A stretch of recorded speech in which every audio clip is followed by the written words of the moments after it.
allons faire place au mini-débat. Ce matin, je suis avec Raoul Steve Gounouko et Jacques Digbe. Bonjour. Bonjour René. Alors, on parle de cette information. Une restauratrice de Parakou qui a vécu un mois particulièrement éprouvant, marqué par 3 cambriolages successifs qui lui ont coûté une motocyclette, des denrées alimentaires et divers ustensiles de cuisine. Son calvaire connaît toutefois un début de soulagement grâce à la de la police dans le deuxième arrondissement qui a été les auteurs présumés récupérer une partie des biens volés. Il faut dire que le premier incident est survenu dans la nuit du mardi 2 septembre 2025, c'est vers 2 heures, alors qu'elle s'était endormie après avoir rangé sa moto à Oudjou 110 dans son salon, que la restauratrice domiciliée à Banikani Rose-Croix s'est réveillée en entendant les aboiements de chiens et a découvert avec effroi la disparition de son engin. Et à peine remise de ce choc, elle a de nouveau été frappée le samedi 13 septembre, arrivée tôt le matin à son restaurant du quartier Arafat. Elle a constaté que la porte de la cuisine avait été fracturée. Les intrus avaient emporté sacs de 50 kilos, des bidons d'huile, boîtes de tomates et tout ce qu'il faut pour le repas, plusieurs marmites. Et la troisième fois, sinon le troisième cambriolage est survenu dans la nuit du lundi 15 au mardi 16 septembre. Cette fois, les voleurs sont repartis avec 10 bidons d'huile, un plateau d'œufs, du gari et d'autres provisions destinées à son activité. Franchement, elle était vraiment visée et la police a joué son rôle pour la soulager. Oui, le moins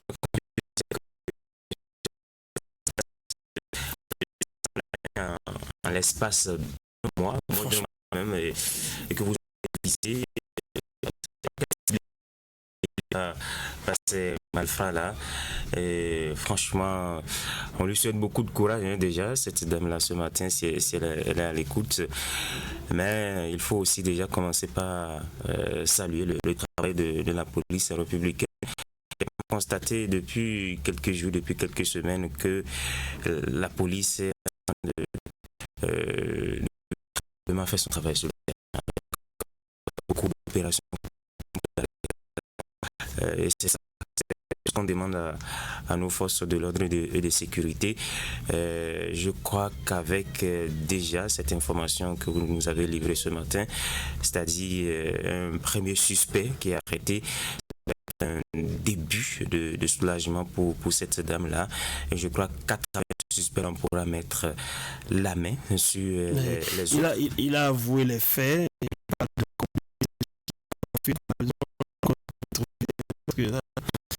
Récupérer seulement quelques objets provenant de ménage comme sac de riz entamé déjà. Ça n'a pas été vendu, c'était pour la consommation. Et puis,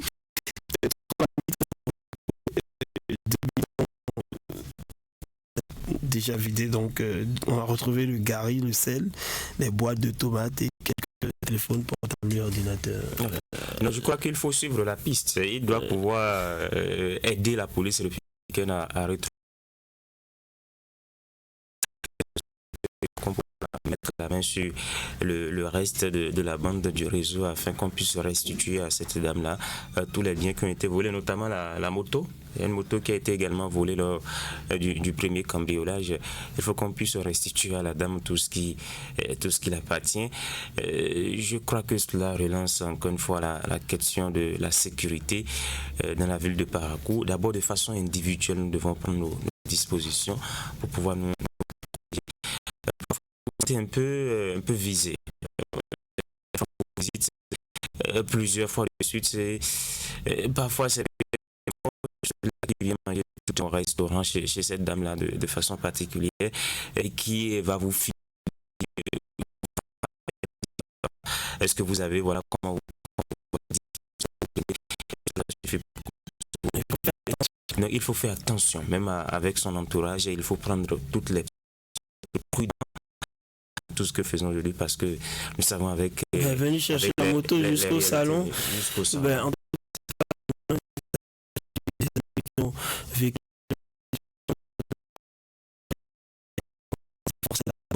Plus et donc il faut faire vraiment attention. En tout cas, il faut saluer aussi la police républicaine, Raoul Steve Gounouko. D'ailleurs, dans la nuit du vendredi 19 au samedi 20, ils ont encore frappé les policiers et cette fois-ci c'est la direction départementale même appuyé par la sécurité intérieure PSI Borgou, patrouille nocturne, 5 interpellations, 4 hommes, une femme de complicité. 3 motocyclettes sans papier ont également été saisies au quartier Gare. Donc la fouille, ce n'est plus que Pébier, c'est un peu partout. Selon les informations recueillies, l'une des mises en cause n'est autre que le propriétaire d'une maison close qui recrutait donc des femmes de mœurs légères, louait ses chambres de fortune et prélevait 2500 par personne sur leur activité. C'est ça qui se passe. Beaucoup d'argent. Voilà, les enquêtes se poursuivent. Ces opérations coup de poing viennent rappeler que si rien ne se fait, l'insécurité va gagner encore plus du terrain. Oui, je pense qu'aujourd'hui, lorsque vous voyez l'équipe qui est là, l'équipe du directeur départemental de la police républicaine, vous voyez le commissaire, une équipe déterminée à lutter contre l'insécurité. Formes. Vous avez parlé de ces femmes qui sont recrutées, par exemple. C'est des lieux qui peuvent faire le lit à l'insécurité. Parce que là où il y a ces femmes, ces belles de nuit, il y a parfois la drogue qui circule, il y a tout, on fume, on boit. Vous voyez, c'est un milieu qui fait le lit à l'insécurité. Dans ces conditions, il était normal que les autorités veillent sur cette situation et éradiquent. Je salue cette action qui va être menée en ce moment pour plus de quiétude au sein de la population. Maintenant, la dame qui a été dans plusieurs fois qu'on en soit arrivé là, vous savez, là, il reste. Et tous ceux qui viennent, vous ne les connaissez pas forcément. Et donc, lorsque, comme l'a dit Jacques, c'est possible. C'est possible que les gens lui filent des informations et ça fait qu'ils sont venus plusieurs fois. Mais déjà, on a des chances d'avoir une personne parmi un présumé. Et donc, la main, pourquoi pas sur tous les autres qui auraient commis ces actes que nous regrettons. Et vous savez, vous vous échiez pendant des années, ce que vous avez réalisé, c'est en quelques minutes que tout ceci part. C'est un peu comme si vous reprenez toute votre vie. Ça fait mal. Acheter une moto aujourd'hui, c'est pas moins de 600 000. Et, vous voyez, on parle des ustensiles, c'est des choses qui coûtent cher. Lorsqu'elle va mettre tout ça ensemble,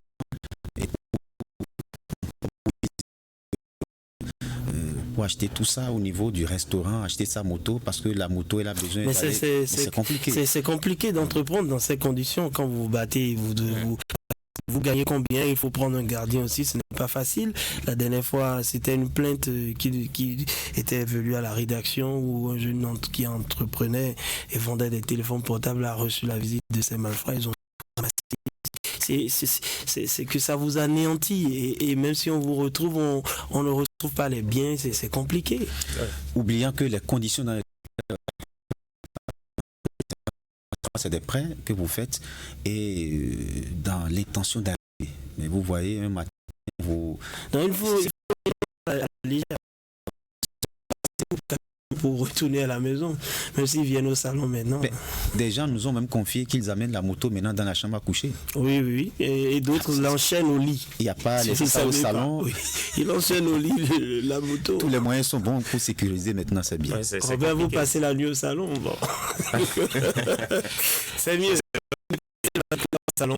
C'est chez vous après tout. Pour ce qui concerne vous voyez déjà les difficultés auxquelles il fait face. Mais ça fait la psychose. Oui, il faut ajouter des aspects sécurité.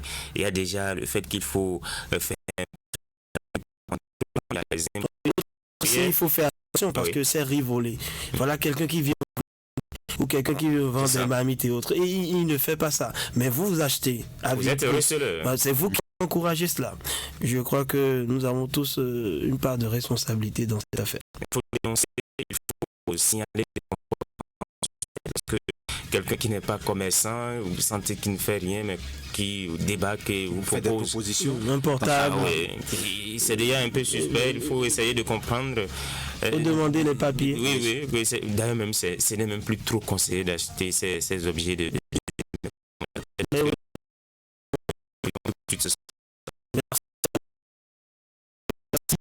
vous, Jacques Débé.